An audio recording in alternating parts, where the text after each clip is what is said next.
On this episode, we answer the age-old question: have you ever seen a turtle get down? We watch Teenage Mutant Ninja Turtles 2: The Secret of the Ooze, and you're listening to Geeked Out.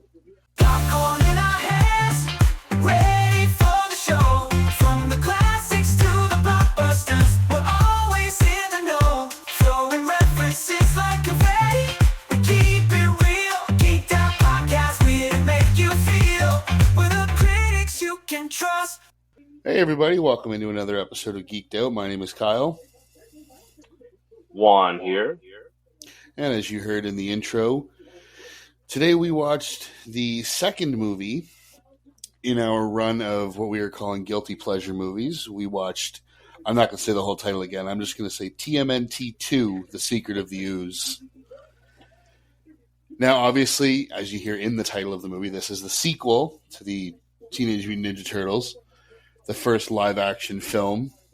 And Juan, you suggested this, so let's start with you. Obviously, this movie holds a special place in both of our hearts, being as we were probably little kids when we first saw this. Why don't you give us your history with this movie, this franchise? When it comes to the Ninja Turtles, yeah, it definitely is the first like thing I was a fan of as a kid. It's tied between this one and Ghostbusters. I don't know which one was exactly first, but I know damn sure I was super young when I first started getting into the Ninja Turtles. Um, yeah, and it was just one of those movies that I always had in every form, whether it be VHS or DVD. I always had a copy, and at least the original, not the sequel. Uh, I definitely would watch sparingly, but my love of the franchise definitely starts from the first one, and yeah, man, this franchise has been a part of my life my whole life, and you know, being a child of the '90s, uh, as a boy, definitely you are going to be a fan at some point of the Ninja Turtles, and some people grow out of it, and some people don't. And I'm just one of the demographic that just didn't grow out of it. Yeah, I could say the same thing. I've been a fan of the Turtles for as long as I can remember. Now, my fandom actually started more from the animated show, the cartoon The that original one? started in the 80s. Yeah, Mm. so that's where I first would really attribute my love of this franchise. And then obviously you go into the live action movies. Oddly enough, out of these three live action movies that they did, the one that I've seen the most was the third one. Oh yeah, I And was it's debating which one to do, whether this one or the third one. I mean, But I'd be happy. I would have been happy to do any of the three of them. Yeah, the it was funny just thing is, there was something about the third one that I think as a kid I loved, that it was just so outlandish and ridiculous. And like it had the time travel, it had yeah, the only thing it didn't have was Shredder, really. yeah, And it was, I yeah. I will say the one thing that it had that this movie that we watched doesn't is Casey Jones. Which is weird because the first one and then the third one both have that character. You know what I mean? And this one didn't, which was weird. So I guess they had a replacement, which was what's his name? Um, Kino. Kino, yeah. Just want to make sure I had the name right. I guess he was Well, the replacement, but it still felt very you felt the absence of Casey Jones in this one. I think so.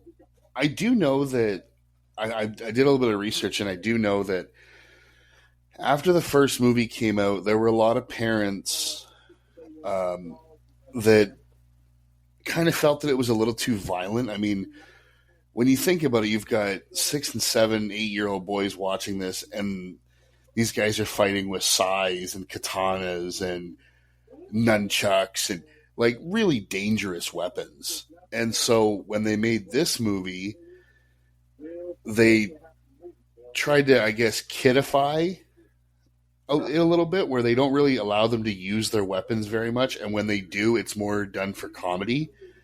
And I think the presence of a Casey Jones, who's just this like badass, kind of almost like a vigilante, With yeah, I think might have been a little too violent for them, which I also think is why when they have him in the third movie, he's basically just playing the role of babysitter. He's and not that doing totally his typical Casey Jones. yeah, hitting people with all his blunt objects that he has. Yeah, that makes sense. They definitely you definitely feel the softness of the sequel. Um, even down to yeah, the weapons for sure. That's a big thing that you notice. And also just the martial arts, like the hand-to-hand combat was softer than the first movie. The first movie was to me was the perfect blend of the comics and the cartoon because the comics was very violent and Yeah. serious and no, you know what I mean, no nonsense. And then you got the cartoon was the completely opposite of that, very colorful and bright and for kids. So yeah, when the movie came out, I believe and still believe that it's the perfect blend of those two things. And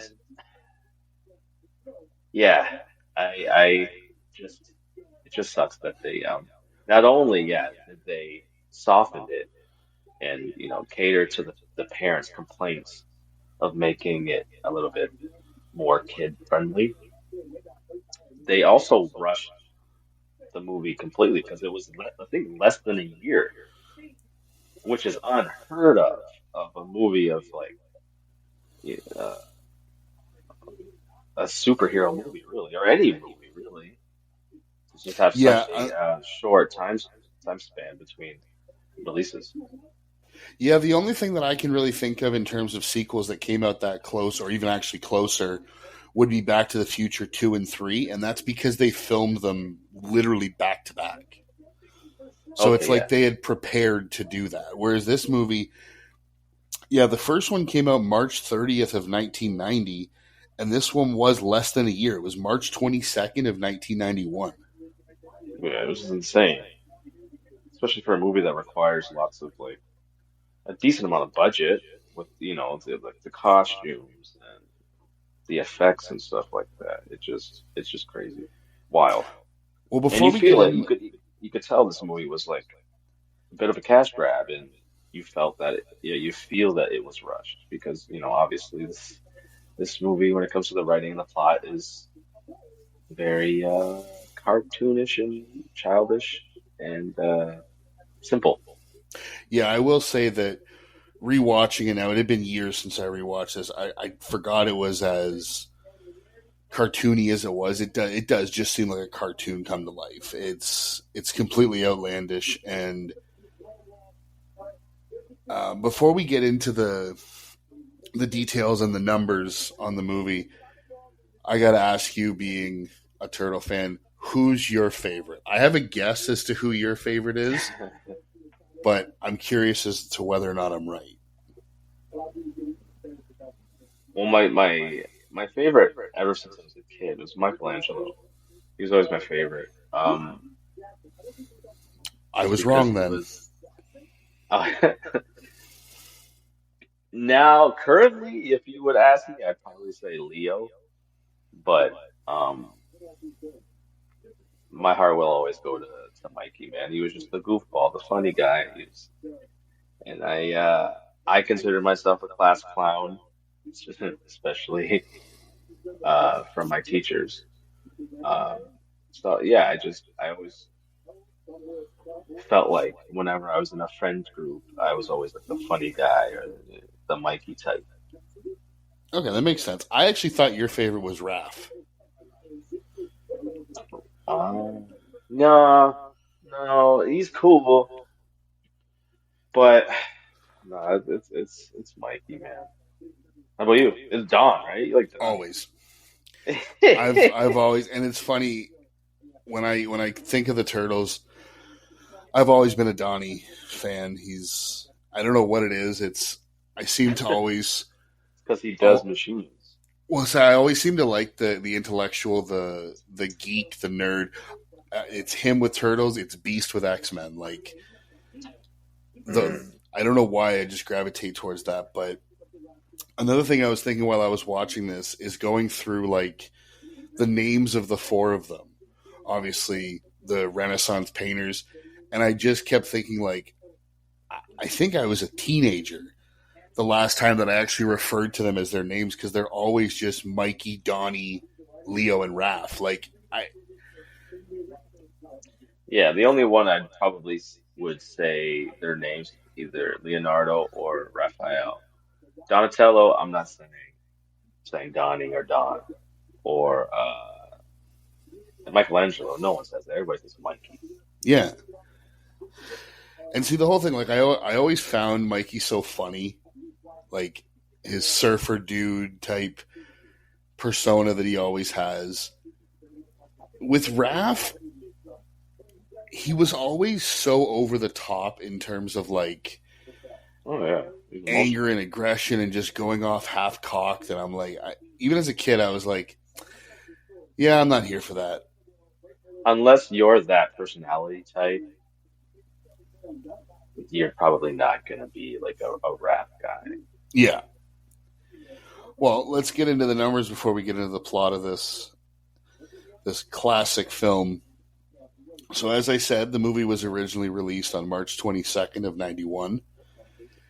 It brought home a worldwide box office of 78.6 million off a budget of 25 million. Mm. It currently sits at a 6 out of 10 on IMDb. And here's where it qualifies for our guilty pleasure. On Rotten Tomatoes, the tomato meter, which is the critics, has it at 36%, whereas the popcorn meter, which is the audience, has it at a 68%. It was directed by Michael Pressman. And here's where this list is long, the cast list, because I've got the guys in the suits as well as the voices, so just bear with me on this one. All right, I'm gonna go to the bathroom. Yeah. This movie stars Paige Turco, David Warner, Ernie Reyes Jr., Kevin Nash, Vanilla Ice, and then you've got Frank Welker as Toka and Razor. You have Kevin Clash doing Splinter, who also, oddly enough, is the guy who I believe used to do Elmo. I don't think he does anymore. For Michelangelo, you have, and I'm going to apologize that there are some of these names I might screw up, but Michaelin Sisti in the suit and Robbie Rist as the voice. Donatello, you have Leif Tilden in the suit and Adam Carl as the voice. We'll get to that little piece of information in a little bit. Raphael as Ken Scott in the suit and Laurie Fazo as the voice. Leonardo is Mark Casso in the suit and Brian Tochi as the voice. Shredder is Francois Chow in the suit and David McCharron as the voice. Good Lord. Mm. That's a The lot. plot of the movie is the Turtles discover their origins while they endeavor to save New York City from the evil Shredder and his Foot Clan. Now, before we get into it, I went through the cast. Donatello, voiced by Adam Carl. Now, in the first movie as well as in the third, he comes back. He was voiced by Corey Feldman. Okay, yeah, I thought so. But this movie, I believe he was in a rehab stint. Mm. So the studio obviously decided to go a different way. But he did come back to reprise his role for TMNT 3, which, on a tangent, I still believe should have been called Turtles in Time. That'd been nice. That'd been a nice one. based on the video game, right? Yeah, Yeah. the Oh, video game was Turtles in Time, I believe. yes. Yeah. But it just I Oh, don't know why it just fits so well. Like the whole time travel thing. It just I thought it would have been a good name for it. well, damn it, we needed you in the room when they were pitching the name. Well, I'm pretty sure I was 7 or 8. So They probably wouldn't have took your advice at all. Get out of here, kid. yeah, exactly. But as we open on this movie, obviously, as we said, is the sequel. The Turtles are now living with April O'Neil after their old home in the sewers was destroyed. The Foot Clan, now leaderless after Shredder's apparent defeat, begins to reorganize under the guidance of Tatsu. Meanwhile, TGRI scientists clean up a spill of toxic waste, a waste of the same ooze that created the Turtles. And during a robbery, the Turtles stop criminals, revealing they're still active in fighting crime. And of course, they still love pizza. Oh, yeah, and they want you to love pizza, especially if you watch the beginning of this movie. It definitely drives home that the message that pizza is awesome. I mean, the whole like the very opening scene, you get introduced as Ernie. You get introduced to Ernie Reyes as Kino. Sorry, Ernie Reyes Jr. as Kino. And I think the first line he has is the guy says, "Oh, more pizzas to that April O'Neil," and he makes a comment like she orders so much of this. So obviously, right off the bat, we know that the turtles must be there with her because no human can eat pizza like these guys do. Unless they're a competitive eater. But yeah, I mean, even before a line is spoken in this movie, you're just greeted with various shots throughout this Oh, dude, video of people everybody is eating eating just pizza. pizza. And I'm just glad I ate before I like rewatched the movie because my stomach definitely would have been growling. And like I said, it's been years since I've watched this. And the last time I would have watched it, it was definitely not with a critical eye like I did for this show. Mm. But I never noticed that before. And you're right. Literally, almost every single person who shows up on screen has a gigantic piece of New York pizza. Yes, sir. Yeah, it Um, looked good too. Each one. the one little thing I really didn't like, and I actually heard this on another show talking about this movie. So I heard it when I saw the movie, but I originally noticed it when they discussed it on another show. It's a weird thing with Kino because he goes to get on his bike or his moped, whatever you want to call it, Uh-oh. and he immediately tries to flirt with there are these three girls, and he says something like, "Oh, maybe you'd like to come for a ride," and the girl says, "In your dreams," and he just goes, "Yeah, in my dream, I'll dream of something a little thinner." What is the point of that? Because he never goes back to any kind of like flirting with any woman in the movie. There's no like it's just a weird offhanded comment that I was like it's not even a funny comment. Like there's no point to it. Yeah, are we supposed to like this character? Yeah, cuz right off the bat you're like this guy's a fucking tool. Yeah, and he didn't have to drive by insult that poor lady who wasn't even big, by the way. No. Why she looked confused as shit. He And was she just just butthurt that he got rejected. So that's he exactly what had it to is. he had to fire on her right quick. Yeah, but again, if that's how we're being introduced to this character, how are we supposed to root for this person when he just did something kind of asshole-ish, you know? Well, Just try.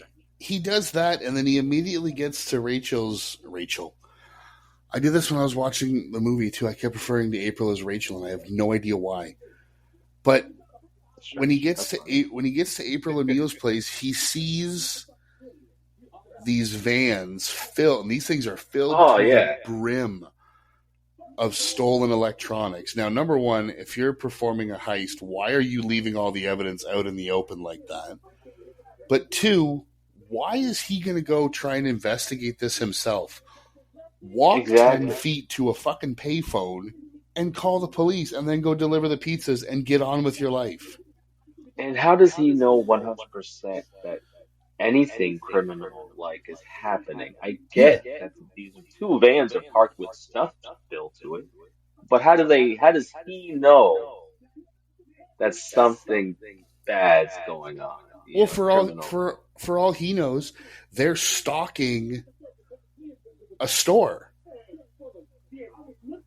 You know what I mean? Like, for all he knows, those vans could have product from a warehouse that they're literally putting in a store for business the next day. Exactly. And he just It's not, walks up. He walks up on yeah, him and he goes, "You're under arrest." And I'm like, "Dude, you look like a 15-year-old." yeah. And as he's investigating, he goes downstairs, he still has the fucking pizza in his hand. Put the Yeah. pizza down, buddy. If you're gonna do that, what was your plan? You're Well, gonna- and he says something about I study martial arts. And Yes. yeah, good for you. He beats up like 2 or 3 guys, and then all of a sudden 40 come out of nowhere. And Yeah. he's completely surrounded, and we finally get introduced to the turtles with a freeze frame title card that probably stayed on a freeze frame for about 30 seconds. Because as a kid, when you're watching this and you see the Ninja Turtles behind Buddy there, and they're running into the shot, you're instantly starting to get hyped. And then when they freeze frame it, you're screaming, you're hollering.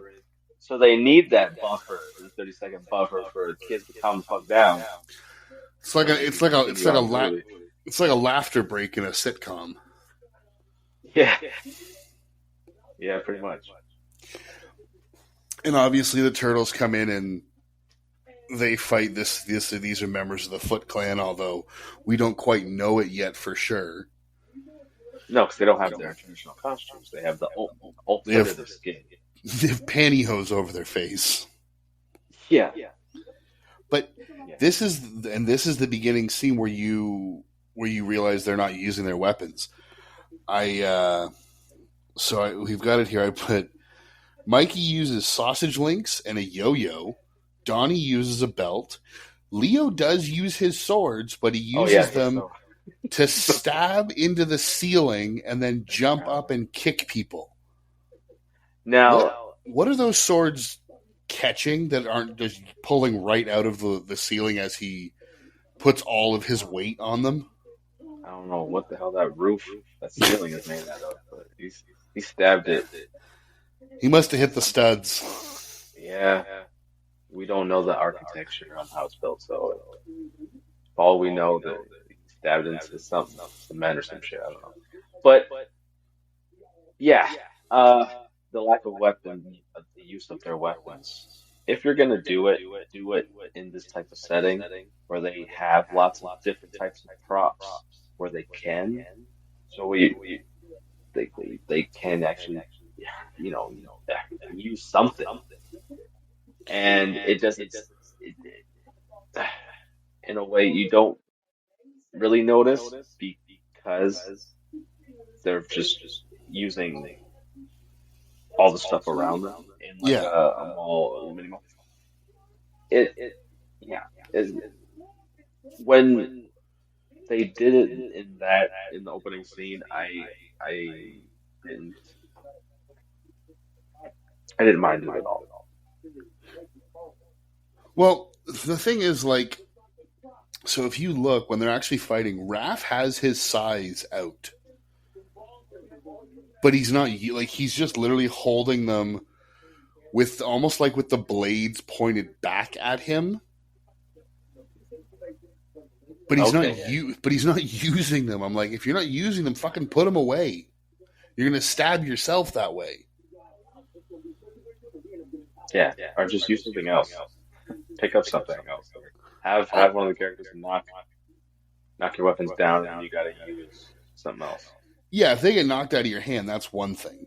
But, like, I also did even find the hand-to-hand martial arts in this movie really cartoonish compared to the first one.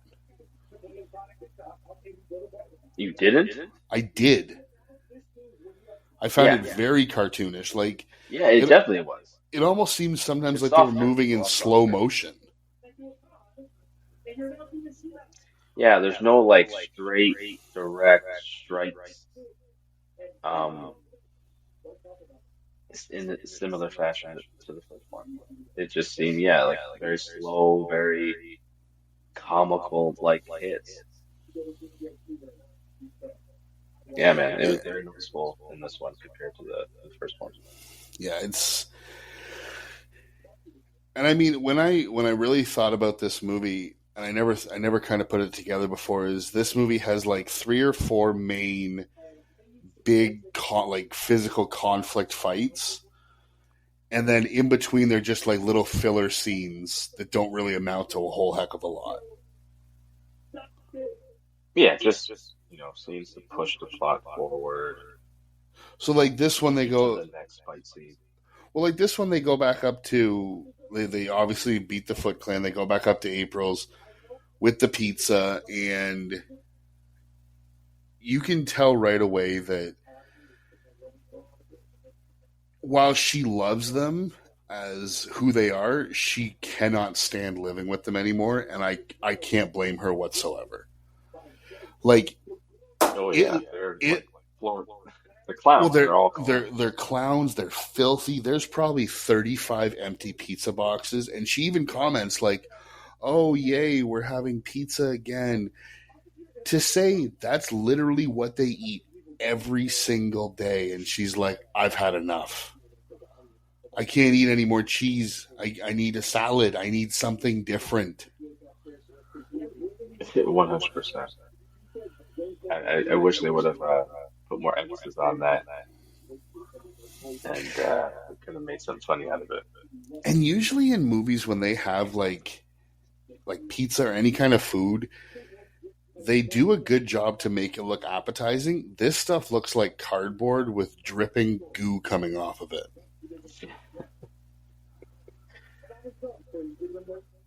A little bit, yeah, yeah.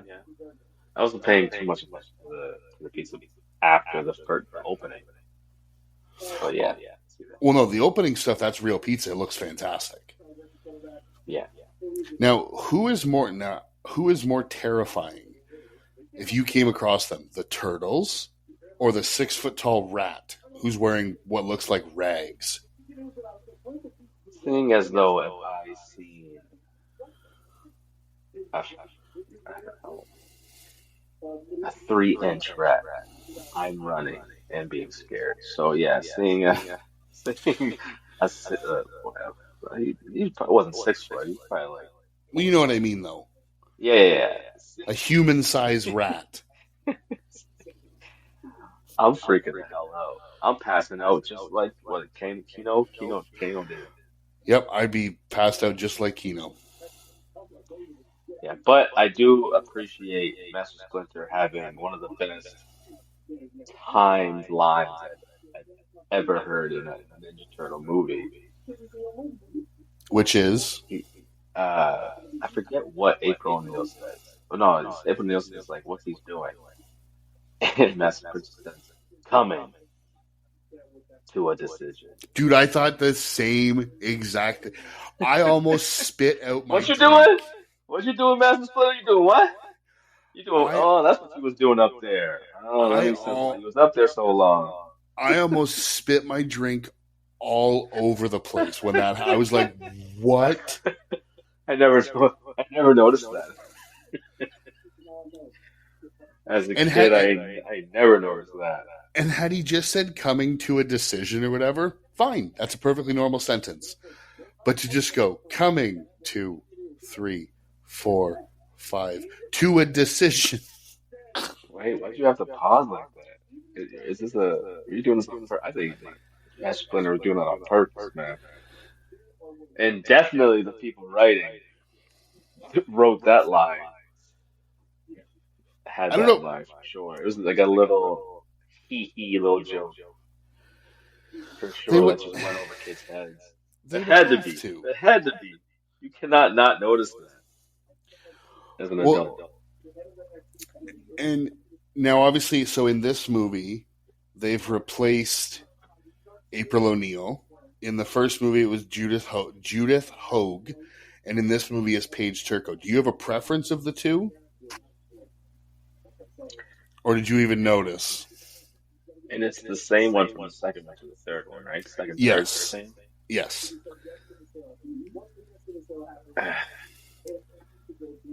I don't really have a preference. When I like close my eyes and I think April O'Neil, like I want to say it's the first actress, the original, that comes to my head, to be honest. Well, I'm just glad you didn't say it when you think of April O'Neil, you picture Megan Fox. Oh, no, not at all, actually. Although she I might was be the only forgetting one that she who, was. although she might be the only one who wore the wore the yellow. Hmm. But no, I've always preferred Paige Turco in the second and third one as April O'Neil. Um, yeah. Then the other aspect of this movie is they see April doing a news report on this TGRI, which obviously is like a chemical company. They're running some kind of cleanup of their own toxic waste, which they're given credit for, and yet at the same time they're like, this stuff's been literally sitting here festering for 15 years, but we're going to give them a round of applause because now they're finally cleaning it up. Oh yeah, nice, good job, guys. And of It definitely course, didn't affect anything around the area, like dandelions or anything. those things are gigantic, and the props do not look great, but again, early 90s, they No. worked with what they had. But then when they see this Splinter, this is when he brings him up on the roof because he tells them that the stuff that created them came out of a TGRI canister, and he pulls it out, broken almost perfectly in two, to the point where it fits right back together. Right? There's no broken bits at all. And let's clarify, this thing is made out of glass, and there was no shattering. It just cracked right down the center. Special science glass. Right? So Yeah, that's funny. yeah, it's just so then they decide that they have to investigate um, TGRI, and they go in to what looks. I don't even know how to describe it. It looks like a futuristic, like time travel room, and Yeah, it's we like get to see cartoonish science very lab. cartoonish. But we get to see Donnie do some what I wrote down as turtle hacking. Yeah, he did some computer stuff, sure. And man, does the look of these computers just take me back to when I was a kid. Oh yeah? Well, don't you remember like before like the Windows operating and all that, we had like the MS DOS with like the black screen and the green text? Yes. We didn't have one. Like, I remember having it at school, yeah, for sure. Yeah. But, yeah. Yeah, that's what Yeah, this the really reminded me IBMs and of. all that. Oh, dude, IBMs were the shit. For sure. We used to But play, was it Cross Country Canada? Cross Country Canada, Oregon Trail, Yeah. Classic. all those fun games that kids nowadays would be like, this is boring as shit. For sure. But when they're in this lab, I guess you call it, the Foot Clan comes in, led by Tatsu, who I don't know if I've seen worse ADR. It's pretty bad. It was bad. Like I've seen bad ADR when you're looking at like this, like the profile or the back of an actor's head, but you're looking dead straight at this guy, and it just reminded me of those like all those like SNL skits and whatnot they used to do about like the Godzilla movies, where they would just move their mouth and then they would say something completely different because that's what it looked like. That's exactly what it looked like. And to the point where like you're asking yourself, are they doing this on purpose? It's I'm like, ass- I'm just assuming I'm hold assuming the on. actor didn't speak English or didn't speak great English, but he had a really good look to him. Is that why they hired him? Like, they couldn't got a guy that can speak English that could do the same thing? Why they got a guy who can speak fucking English? I have no idea. That's what I'm saying. That would have been funny, like an ongoing joke if for some reason No, it he can't. It his can't be. lips are dubbed or synced over or something. Like that would have been funny It and can't be would have funny went. because the only people who can be funny in this movie are the turtles. Nobody else is allowed to make a joke. Everything else is super serious unless it's Oh coming out yeah, of one of their fucking green mouths. yeah, yeah, yeah. Or Also, other any creature. If you're a creature, you're gonna be a funny one. oh, we will get to the creatures. You're going to do funny, silly things. So when they're there, there's one vial or one canister of this ooze left because they've been destroying it, Still active. Yeah. and it shows the Foot Clan get it long before the turtles arrive. Why did they wait around just to show it to them? Like, here we have it. I know, right? They did. They're like, see, we got your shit, son. Well, and then of Again, course, it's part of the like it's very cartoonish. Again, we're gonna say that a lot in this review because they do a lot of things that they do in cartoons, and this is one of them. yeah, and this is the big fight scene number 2, which I think is my least favorite in the whole movie because it takes cartoonish to a whole new level. I mean, you've got Oh, I think it's Donnie like surfing on a rolling desk chair. There's a point where they start calling out football plays to throw the canister, and when that doesn't work, the four turtles literally call a huddle, and yeah, everybody around them just stops and they put their heads together and they come up with some kind of game plan. It's like when you're playing road hockey and you yell car and everybody just pauses. yeah, definitely that same vibes for sure. And it was good. They were successful at that for like a second. They definitely had the canister in their hand, and then, some cartoon shit happens, and they didn't. And then the So guy had it. after Yeah. so after this we get Shredder miraculously has Oh, wait, wait, survived. wait, wait. Right after that, there's their when they're in the lab. It's what's the right hand man's name? Tatsu. He. This is how cartoonish this movie is. He literally throws a smoke bomb Oh, it looks like and a golf says, ball. "Ninja vanish." That,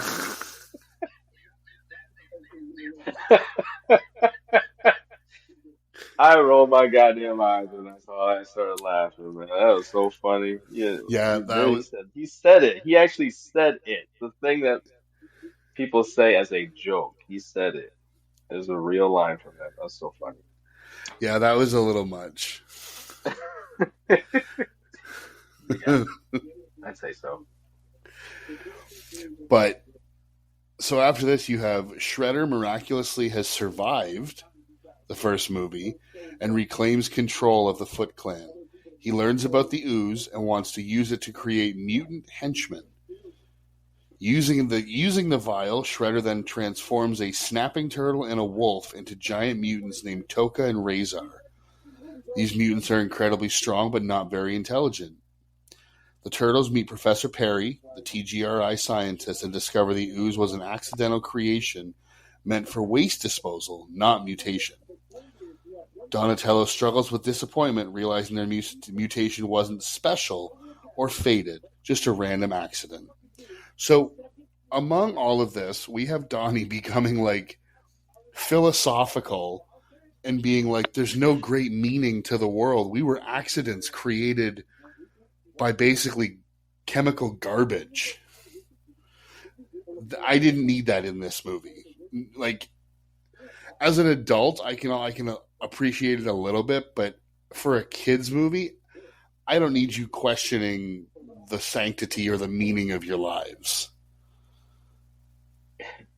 Especially in a movie that it knows what it is and it's not trying to be philosophical. So just having something like that in there kind of it's like what stands out a little bit.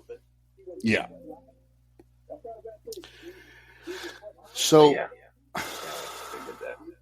I mean, now that we've brought them up, I've got to ask, what do you think of Toka and Razor? Oh Jesus Christ. Number one, I wrote that these two things, when they are mutated, they look like straight nightmare fuel.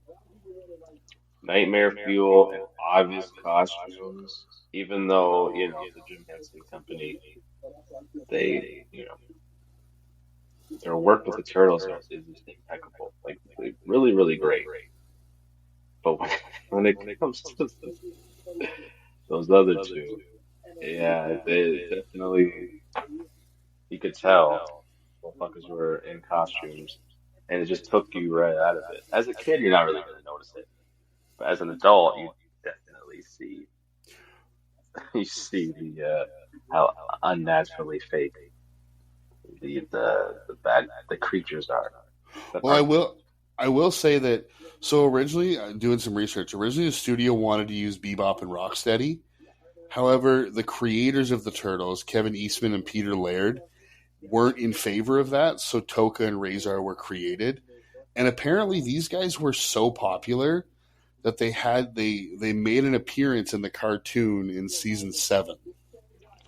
Yeah, How were what? these two Why? things ever popular? How? They didn't have any personality. They weren't on screen long enough to even care. Their their personalities were nothing. They're just like babies, right? The babies. That's one of my favorite lines in the movie. It's just because you see them transform, and then he says, "You will call me master," and you just hear the turtle, who I believe is God. I can't even remember which one is which. I have it written down. Toka is the turtle, and Razor is the wolf. So Shredder says, "You will call me master," and Toka goes, "Mama," and Shredder just yells, "The babies!" Dude, I laugh at that every single time I've ever watched this movie. It is my favorite line in the entire movie. It's so ridiculous. I can't help but laugh when I hear it. It's so ridiculous.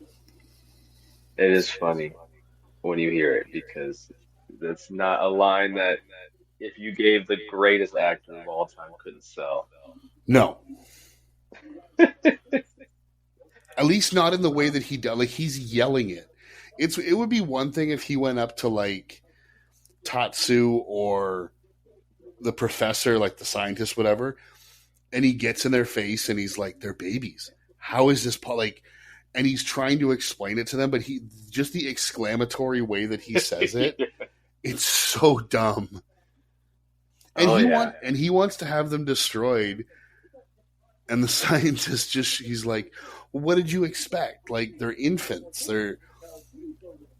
And you see them lifting like a bobcat or something, and he's like, "But they have other attributes," and he decides to keep them alive because they're strong. Yeah, pretty much. Because that's what cartoon villains do. And then, well, the turtles. I mean, when they end up at like Raph goes off on his own with Kino. As he Now, does. I think this is where we get to what you and I discussed before we started this. The cameo that I didn't realize was in this movie until I was doing some research, and then when he was on screen, I couldn't unsee it. Was at minute 42, we get Michael Jai White, Yeah. which this I believe And is now the second time he's been on our podcast, as he was in Exit Wounds. oh, recurring. Yeah, I didn't know he was in this movie before I watched it, and when I seen him on screen, I was like, hold on, who that? I know, hey, man, is that him? And it had to be. only he looks like him. Doesn't have a And doesn't have a single line. He's on screen for about no, 15 seconds. and when I noticed him, I'm like, okay, he's definitely. I guess he has a moment in this movie I did not know about, where he kicks somebody or something. Nope, that was his Uh, moment. that wasn't, yeah, yeah. Unless maybe if you're paying attention in the background I looked. for a I split second. tried. No, I tried. I saw nothing. but maybe for like a split second, you see him do a spin kick or something. All right, no, they might have shot a bunch of stuff with him. They just left it on the cutting room floor. That's what I'm assuming. Yeah, I really don't know. But hey, at least I'm glad to see him. Well, and the reason that he's there is because the Foot Clan's recruiting new members, and Kino has the bright idea. I'm guessing he was inspired by Raph to, I guess, audition and try and kind of become like a double agent, which Yeah, he basically does the audition process, and then immediately him and Raph are attached at the hip again, just sneaking around this facility, and of course they get caught. And they, almost immediately. oh yeah, and they set a trap where Raph is tied to a post, and the turtles come and get him. And this is when they first encounter Toka and Razor, and they also happen to save the professor, the scientist. Now, this was another scene where I did notice at least one of them using their weapons. You get a lot of shots of Donnie using his bow staff, which he chalks like a pool cue multiple times. Oh yeah. I thought that was a little weird. Because I'm like, typically with a bow staff, you're not even using the end of it. You're using it like a stick to hit people. Like, why are you chalking the end of it? That makes no sense. For sight gags. I know that's what it was. Yeah. Just because they have to keep up those antics to appeal to the kids. Yeah, and it's funny because they've used this to set a trap, like Raph, which they get the other three in a big net, and they're basically going to lower them onto a bunch of metal shrapnel. But they're saved by Master Splinter with what looks like the bow and arrow of a 5-year-old. Yeah, it's pretty flimsy. Homemade out of bow. Like, this thing looked bad, and yet it fires a 3-foot-long bolt. Yeah, because Splinter's shooting that. That's all that training. All that meditation. It was really odd. And once they rescue this scientist, they bring him back to their new home, which is an abandoned subway station, which, I'll be honest, ever since I was a kid, I want to live in this place. I think it's fucking badass. And they found that shit in what, 2 seconds? Pretty much. Yeah, Mikey falls down a hole. And there you go. Well, the first movie you have the awesome hangout place for the Foot Clan with all the arcade games and Sam Rockwell kicking around. And then this movie, the coveted location is the Turtles' abandoned subway station. Which one do you prefer? Because it's the same one from the second one to the third one, right? It's the same. Yeah. Give me some of the arcade games from the Foot Clan in the subway station. Yeah, the subway station, for some reason, to me, I just like a little bit more. But the stuff in the first one they had. That's the thing. Take the stuff from the first one and add it to the location of the second one, and you're right where you want to be. Yeah. Yeah, that's how I feel too. So they conveniently had electricity and fully all the space in functioning the electricity, world to do all the backflips they're gonna be doing. And then they send Kino out to buy all these chemicals so that the scientists can make an antidote that will basically shrink Toka and Razor back to their normal form. Okay. which I'm sorry, but he's now on a watch list from every government agency in the United States for buying all of this stuff. Yeah. Well, I don't know exactly what they bought, but Well, a lot of chemicals and fucking beakers and test tubes and all that shit. yeah, definitely today, if you were to buy all those things, you would that shit would get tracked and you would be thrown into a database for sure.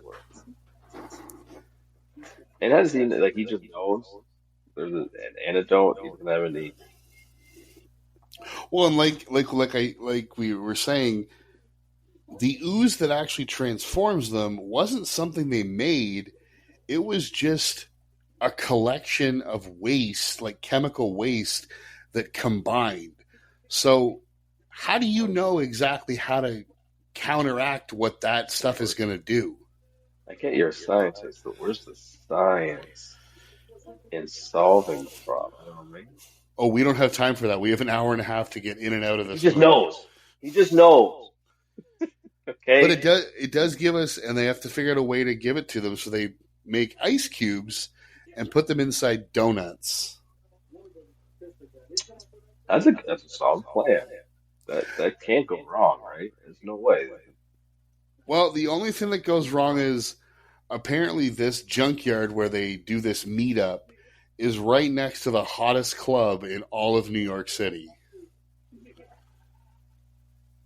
Hey, that checks out New York, you know what I mean? They got spots where people don't realize that are hot hidden gems. You know, I guess, but it's one of those. It was the early '90s, you know. well, speaking of early 90s, who may you ask is performing at this club? The one and only Mr. Robert Van Winkle, Vanilla Ice, Yes, sir. who creates what I have written down as the greatest impromptu rap of all time Oh, Vanilla with a Ice is the greatest. choreographed dance. He's the greatest freestyle rapper of all time. Just come up with a hit song with hit dance moves instantly. That shit, man. And yet Surprised I he didn't have a think bigger career. and yet I think every single one of us as kids, this was probably our favorite scene.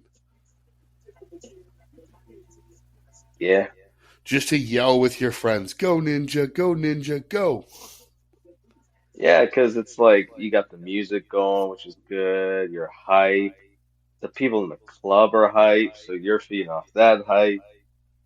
You know, I mean, there's the fight going on. So yeah, man, you're just as a kid, you're just enthralled and For totally into the scene. You're for some drinking reason all the Kool-Aid.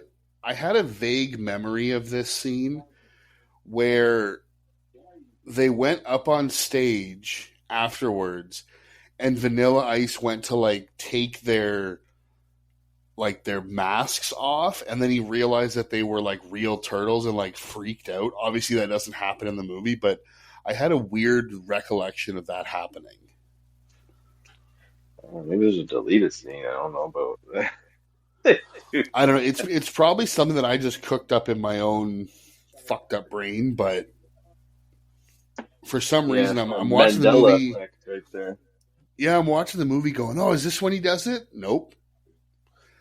Because you just Yeah, get I don't remember him doing you just get Shredder, fucking, who might have one of the most badass villain costumes of all time, with the purple and the helmet and the full floor length cape behind him. it. Right? Aren't you supposed to be a martial arts master? How you doing martial arts with that? With the cape, he probably hopes to trip his opponents. Oh yeah, well, I'm surprised And then they'll that didn't land on the work. blade. They'll land on the blades on his shoulders. Mm. Or his fucking was it a saw helmet that he had. It was like parts of a They were saw. like He was saw blades. They sharpening look it. like He was saw sharpening it at blades. one point. Yeah, there was this near the beginning. He was like sharpening it when he came back. And that shit looked like a saw. So as we, so obviously we leave the performance of Vanilla Ice in the club, and it's the final showdown with Shredder and the Turtles, which I know we've used the term anticlimactic before on this show. This Oh, might be the definition of an anticlimactic showdown between heroes and villains. it is the anticlimactic for sure. Oh man, The only good part about it lackluster, whatever you want to call is when Shredder takes the vial of the ooze, he turns into Kevin Nash. it. And Which I'm also glad that his suit also transformed I was with gonna him. say that. Why when he takes it, not only he grows, but now his suit has more blades. His helmet It is looks bigger and nice, has nicer, more yeah. blades. I don't know. Does it affect non-organic material? I I didn't don't know think that. so. For the sake of the movie, it does. Again, this is a cartoon. This is something that they would it's cartoon logic. Well, but like you say, cartoon logic, you're supposed to have a face off with the big bad. But they never get that because Shredder literally kills himself. He He just, kills himself in what way? He's like knocking down wood, so a bunch of wood just piles on top. It didn't seem like there was enough weight that piled on top of him that could have killed him. I think it's also supposed to be like whatever was on, because they're on like a two tiered dock and they're on the bottom part. So it's almost like you're supposed to believe that there's other stuff on top of it. And he just starts raging and He starts. knocking down pillars, and the turtles are literally going, "Stop! The whole thing's gonna come down. You're gonna hurt yourself." Yeah, stop raging, stop roid raging. And that's exactly what happens. And they, in order to save themselves, because they're turtles, they just jump in the water, and the whole thing collapses on him, and they've defeated him without having to even lay a finger on him. Yeah, yeah, And not one punch kick was thrown. nothing. They're spectators to Shredder destroying himself.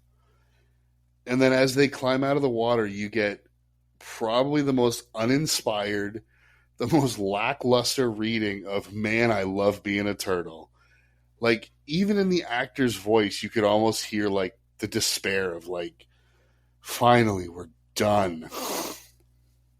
Well, I'm really glad that they just know for sure that the Shredder's dead, even though he punched his hand out and reached for the sky before he his hand dropped down. I mean, does that? I guess, yeah, I guess he's dead. Like, they're just he dropped his hand. Well, we know he's He dead because definitely did not survive he's not in the that. third one, I mean, yeah, I guess.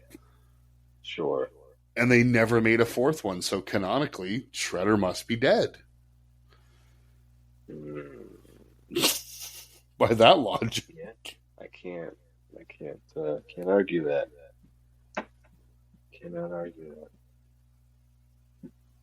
And we end the movie the same way we started it, on a freeze frame of the four turtles. And I forget Doing what split. backflips.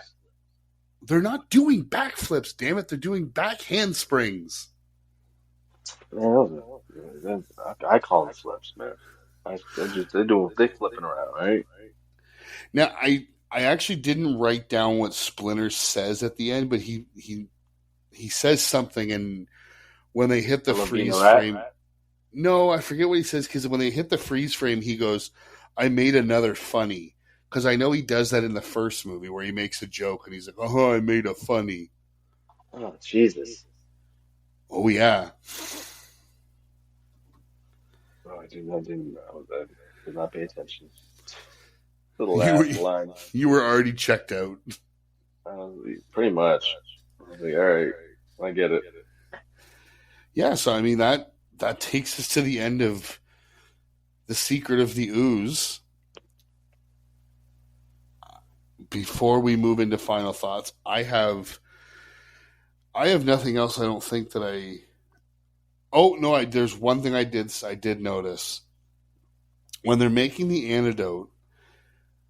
There's a giant sign on the side of the one train that says "Recycle Dudes," and then there's like four like recycle bins underneath it, and I was like, that was just put there so kids would see it and be like, recycling's cool because the turtles do it. Yeah, That was I like don't the doubt it. opposite of a product placement. Right. Oh, jeez. Also, the other thing I noticed is the opening of this movie, seeing those twin towers and New York's skyline. That's always going to hit something special when you see those.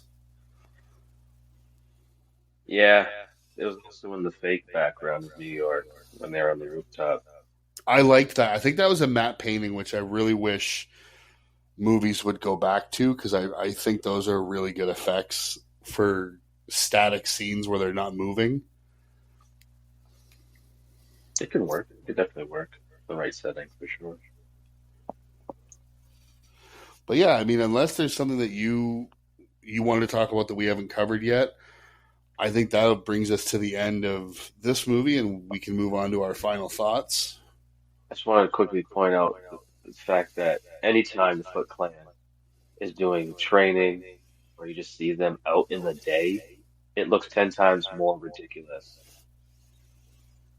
Just because, you start to think like, okay, what's the day-to-day like? Especially when they're wearing those costumes, them just having regular conversations, if you just like picture it in the daytime, you'll just bust out laughing. I just think that was just so funny. Yeah, can you just Don't do imagine stuff them in the standing daytime. around being like, "Yeah, yeah, me and the wife we're gonna have a barbecue this weekend. You guys should all come by." Oh, we wearing Right? our costume? Are we wearing our costumes, or are we dressing down? Exactly. Yeah. Yeah. Other And than I that, what are cannot. you gonna They look good in the cartoon. They don't look good in real life because every time I see a close up of any of those Foot Clan members, their face, all I can think about is you guys look like you're cosplaying flies. right? And there was a couple moments where there were like bigger dudes, like taller, bigger guys Yeah. in the in the Foot Clan outfit. It just looked fucking so silly because they're moving around and they're just so big. You yeah.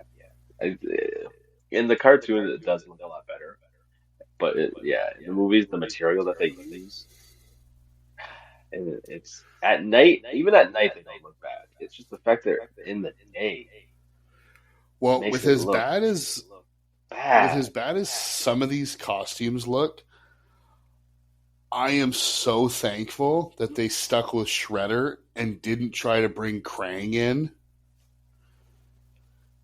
Because could you Yeah, imagine what that would have looked like? because I mean, it already looks ugly, so But trying to do that as a yeah. real practical effect in the early 90s, no thank you. I mean, Jim Henson. If you're gonna have it done, you do have the Jim Henson Company. Do it. It just depends. No, I don't. No, no. I'm starting to picture it more in my head now. No, it just wouldn't have worked.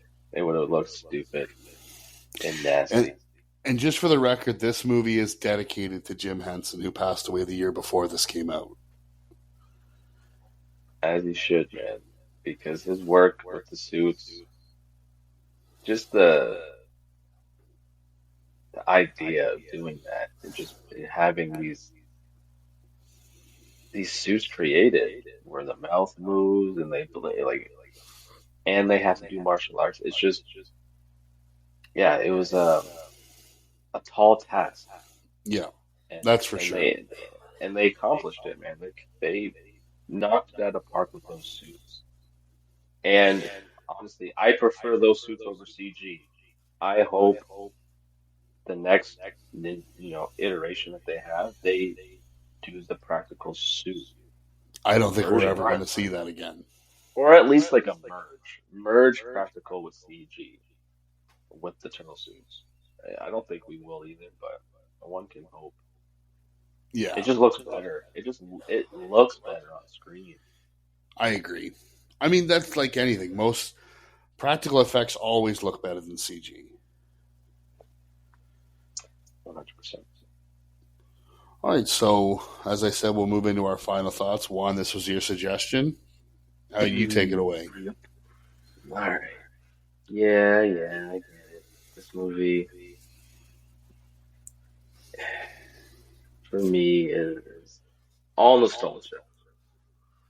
I was going to say before you start, I'm probably going to be giving a nostalgic rating and an objective rating. So if you want to do the same thing, I'm gonna give my rating, but I also will just point out all the flaws right now that I this movie clearly has. Yeah, again, this movie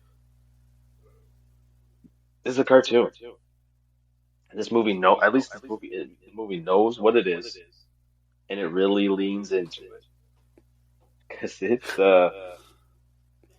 is a cartoon ass movie if I've ever seen one. Um, it when it comes to the plot, the writing, characters, the motivation of the bad guys, all of it's ripped right out of a Ninja Turtle cartoon, just extended to 90 minutes instead of the typical 30. Um, the movie's fun though. It is fun. It definitely is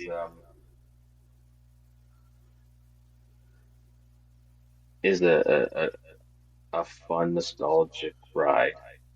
Um, aside from the main turtles, character wise, you don't really care, especially in some of the new characters that are introduced. Um, yeah, movie compared to the first one is very soft, had a very softened edge compared to the first one. Um, there wasn't really as heavy of stakes as it was in the first one. The final uh, confrontation with the villain is lackluster. No real fight there at all.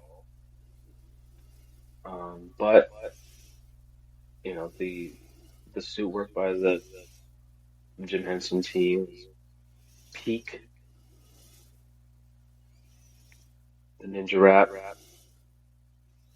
classic, iconic, just absurdly 90s and cheesy and unnecessary, but I'm glad that it was there.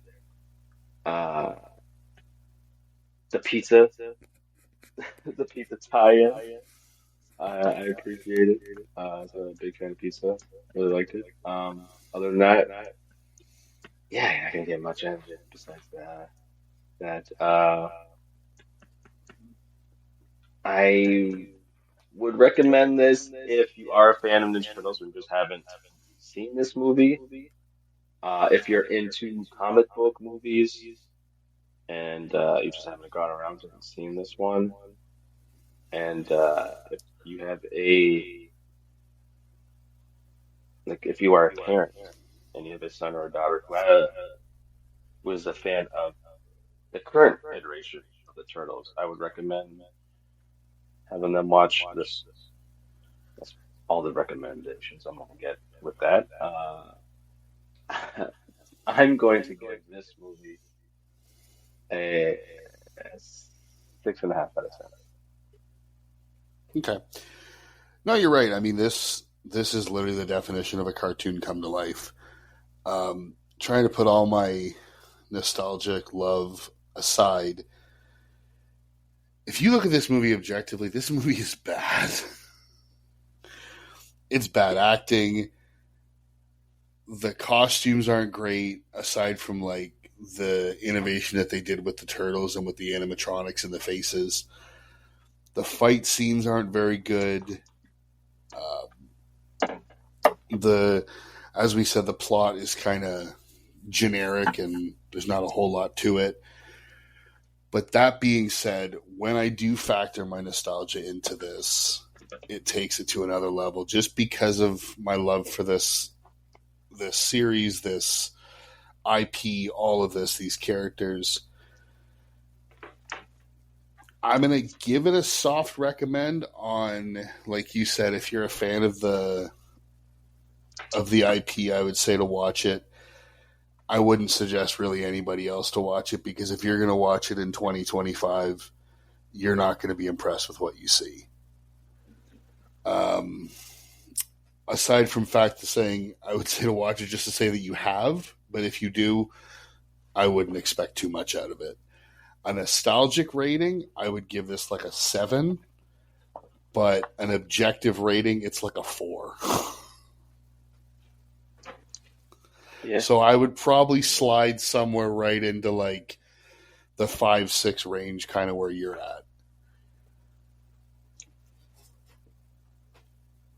Yeah. So it is what it is.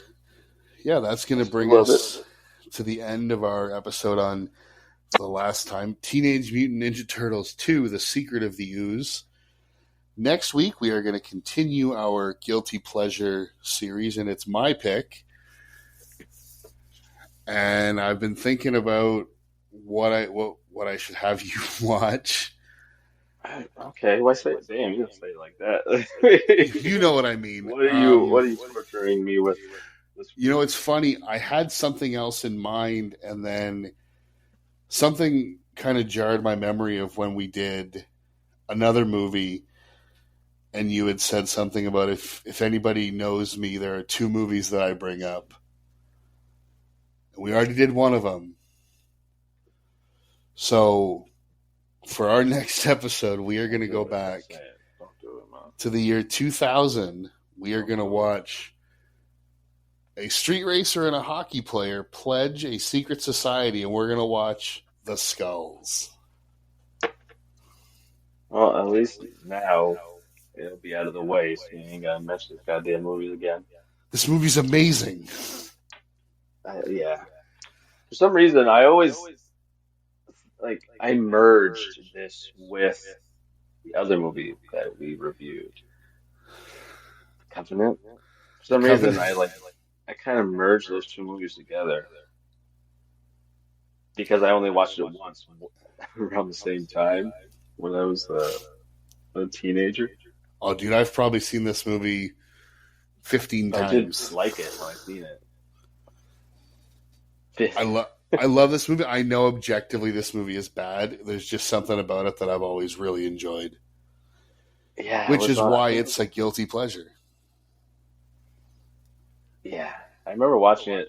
I definitely watched it once. Like it could have been one of those movie network movies that I watched in its entirely once, and then bits of it sparingly, like when I caught it, just flipping through the channels. Well, I will. I remember liking it then. Well, I will. I'm not going to say it now, but there's a little piece of trivia about this movie that you and most other people should be thankful for, and we'll get into that next week. Okay. But that's going to do it for this episode. As I said, join us next week when we discuss The Skulls. So as always, I'd like to ask you guys to continue to rate, review, and subscribe to the podcast. It really means a lot to us. And follow us on our social media pages. Those links will be placed in the show notes as always. And thanks everybody for listening. Thanks for subscribing. Take it easy. Peace.